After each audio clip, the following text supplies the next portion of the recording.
it was in a rehearsal. Even within the rehearsal itself, while we were rehearsing, I was there thinking like, all right, all I can do is say so now. If I had to choose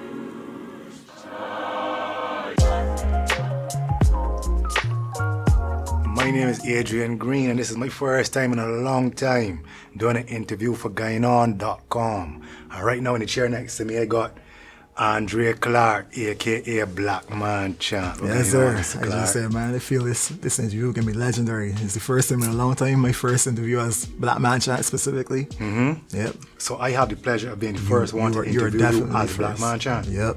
So the first thing you got to do is let people know who is Black Man Chant. What's that? It's me. That's my production name. Black Man Chant is the name that I gave myself like 2 years ago when I decided to market myself. I put my name out there as a music producer. Why Black Man Chant? It came at a point where I was discovering myself, as looking within myself as who I am as a black man. I was not into history. It's only like in recent years that I started being more intrigued by history. And I started looking at myself as a black man and what it means to own the skin.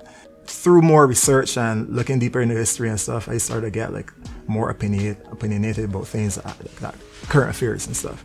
And because of that, if I see a situation, whether it be on social media, it's not only on social media, but if there's something that's happening in front of me, I will call it out. I will speak out about it. And technically, that's where the chant part came from. So I realized I'm a black man that likes to speak out on certain things. And when I was looking for a production name, I said, why not just use Black Man Chant? What was the inspiration for that awakening, that consciousness? I watch a lot of documentaries. I watch a lot of random YouTube videos. I'm constantly learning. So I honestly can't say, nothing happened to me in particular that said, ooh, I didn't have this moment where it was like, this thing hit me and I said, I am a black man, but it just happened. Like one day I just woke up and I just said, I looked within myself and I said, this is who I am. What does it mean?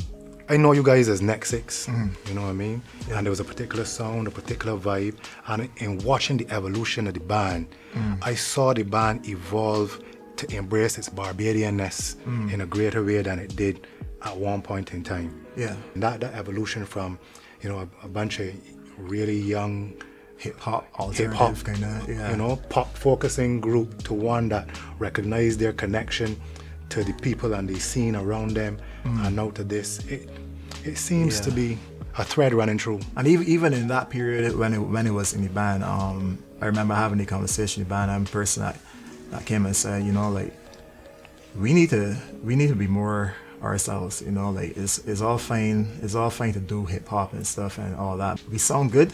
He is a great MC and all that. Sound good doing alternative, etc. By the end of the day, you're doing somebody else's thing, you know. Because I like to put it this way: like we can't go from talking how we talking right now, and then all of a sudden you get on the mic and you sound like somebody else from a completely different country.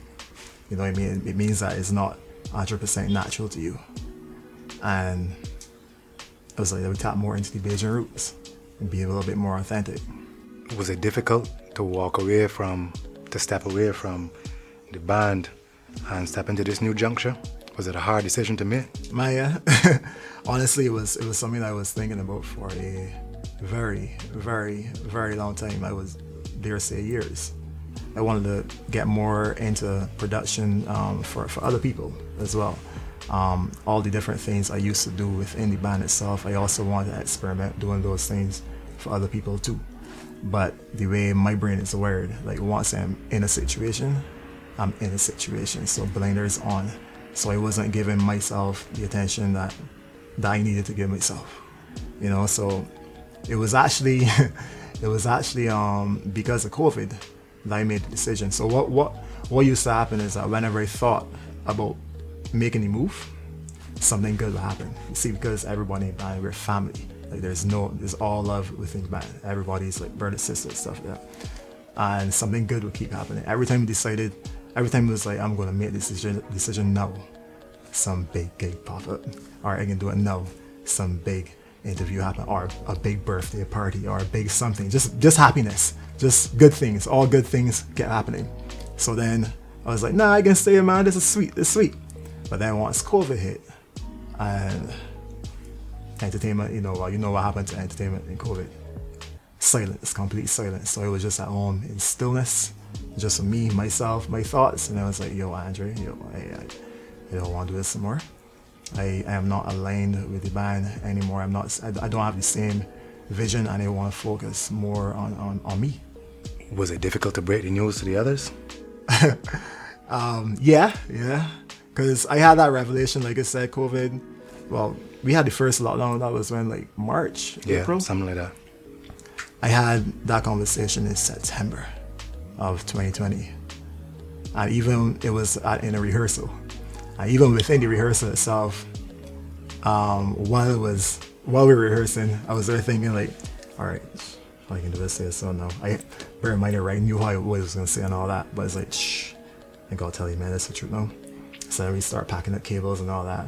I say, let me roll up one more cable, and then say, all right, let me put your laptop in your bag, and then say it. I can't finish something else to do before I actually said it. So then I was like, you know what? I ain't beating around the bush. Bam. Yeah, I had to get out. They cuss you? It was silent? What was the response like? They had that cussing. I ain't got cussed out. You know, they obviously had some, like, yo, whoa, like, you didn't expect this kind of thing. But, you know, after conversation and stuff like that, you know, it was resolved. They were different. The band is, we're family, and everybody has a different personality. So each person's response was different. I mean, that's a big step. Yeah. Especially for a group like you all who have made such an impact on the local entertainment scene. You weren't just the keyboard player. I know you were a major part of the product and the concept behind where the band was going and the vision. So I can understand that as a big deal. The thing is, because other people would have asked me questions like, so why you can't produce and be in the band at the same time?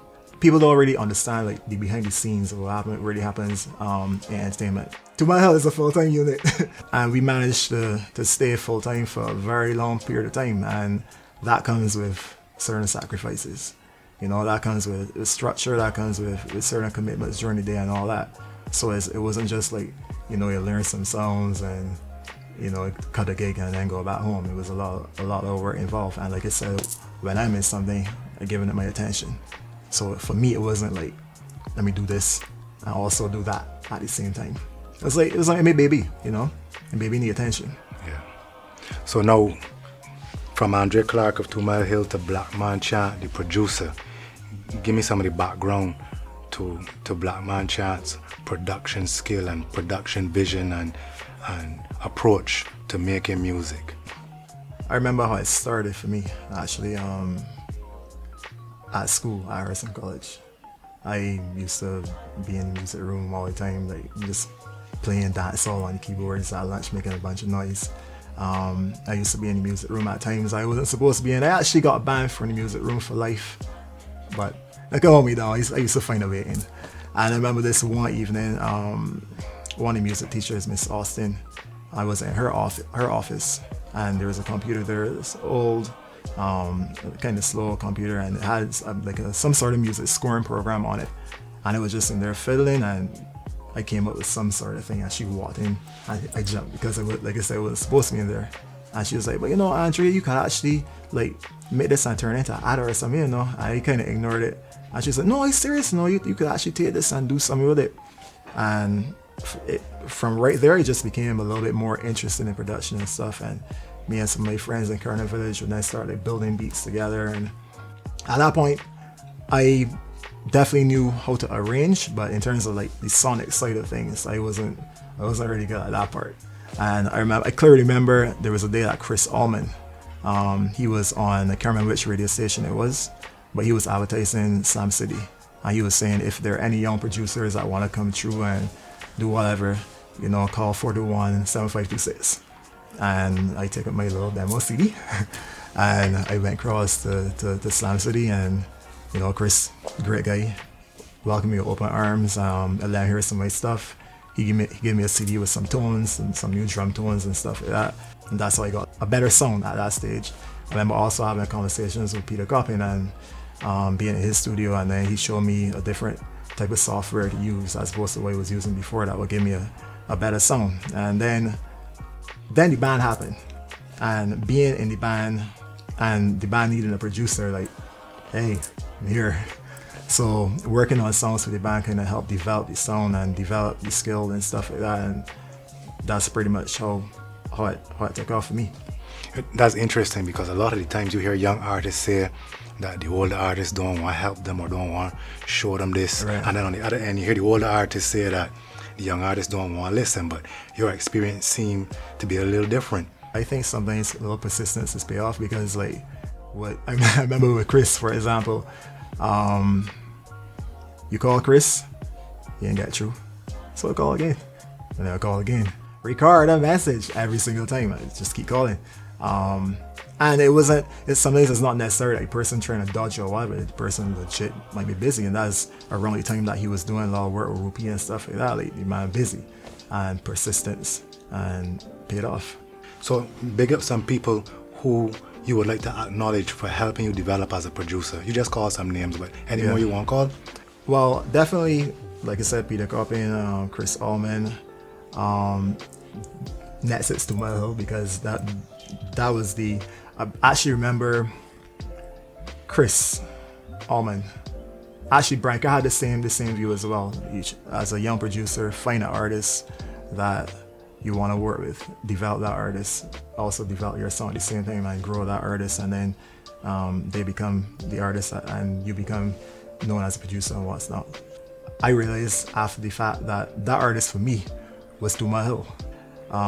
What I failed to do at that point in time was to put my name out there as well as the person doing the songs for To My Hill / Nexcyx. So whereas, for example, with Nicholas Branker, he do Pump Me Up, and he do this for Edwin, blah blah blah, and Chris do this song, and blah blah blah blah. People didn't really know that I did From Gossip Girl straight up to, to Big Love.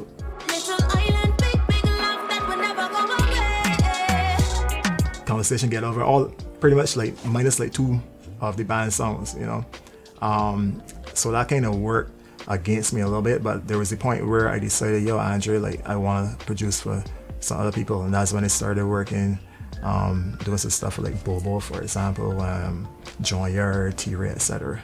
GineOn had T-Ray on here a couple of weeks ago. So what's the vision for the music that you're going to be producing in the future? Do you have a vision, or is it that the artist can come to you and tell you what they want, or where is Black Man Chant going artistically? So what I did over the lockdown was like just build beats, just build catalog, develop song, and the goal is to eventually be out there and working with some notable names out there in the industry. I deal with words. I put words together. So I'm very fascinated to understand when you decide to go about building a catalog for yourself. What is the process like to choose the sound? Are you working with a genre? Are you working with a series of genres? Are you working with a theme? How you just sit down in front of the computer and magic has happened? Well, where's the work? Well, yeah. Yeah.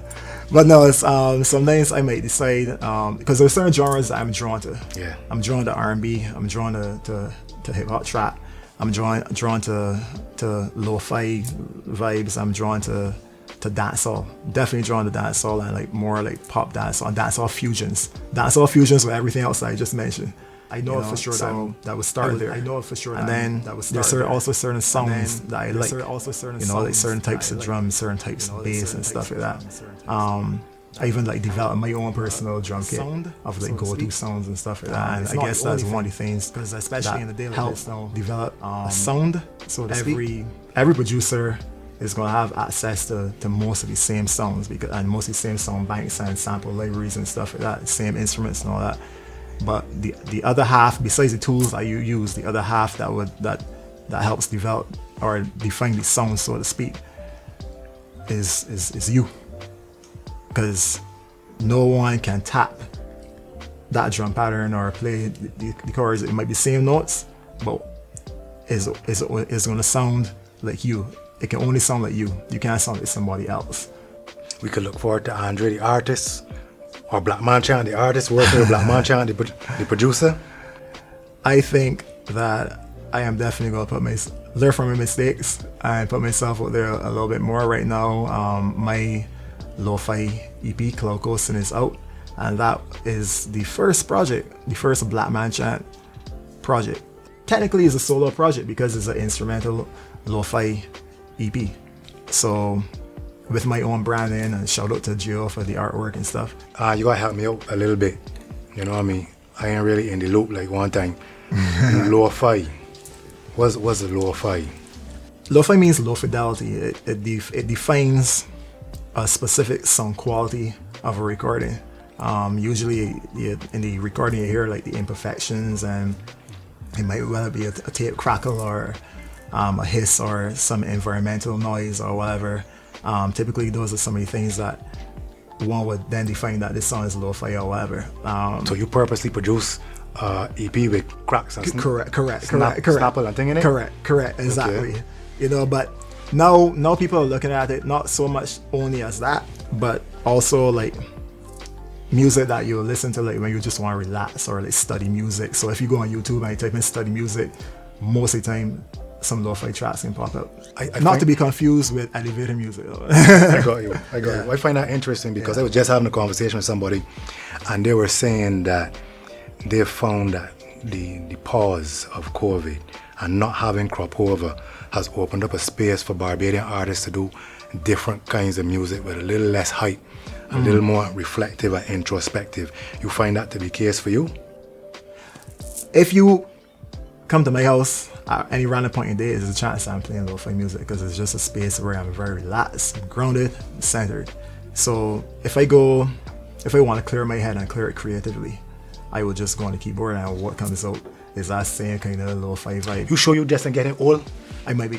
I guarantee you I'm getting old. But the thing is that I would never before I would have put out a project, so to speak, and even back then it wasn't a project. Yeah. It was just like me just vibing out myself, and it was for me to listen back to in the future, just to, when I want to go back to that space. But then I say, why might as well just let the people hear it, why not? So yeah, I would say that it definitely opened up some doors because people don't feel the pressure of even for artists or soca artists, didn't feel the pressure of having to release a song specifically for this season, which I don't think is something that should happen anyhow. They think artists should release it year round, but that's a whole separate thing. Well, I realized that the dancehall artists are one group of artists who just kept putting out music straight through, no pause. In fact, they might get a ramp up. Correct, exactly. So it's going to be interesting to see once things go back to normal, whenever that is, what the industry here is going to look like, especially in the middle of the year when we usually have crop over. So as a black man, as a Bajan producer, producing music out of Barbados, right? With her getting older, consciousness growing, how do you foresee yourself changing going forward? Do you foresee further evolution? Do you see it coming? I'm all about the present. Yeah, I've been trained. My mind, I meditate. I am all about being present, and that started for me. It started for me a couple of years, some years ago actually. A lot of people don't know that it's something that I do. I don't have a reason to go and say, hey, I meditate. It's one of the best things you could do for yourself. Yeah, for sure.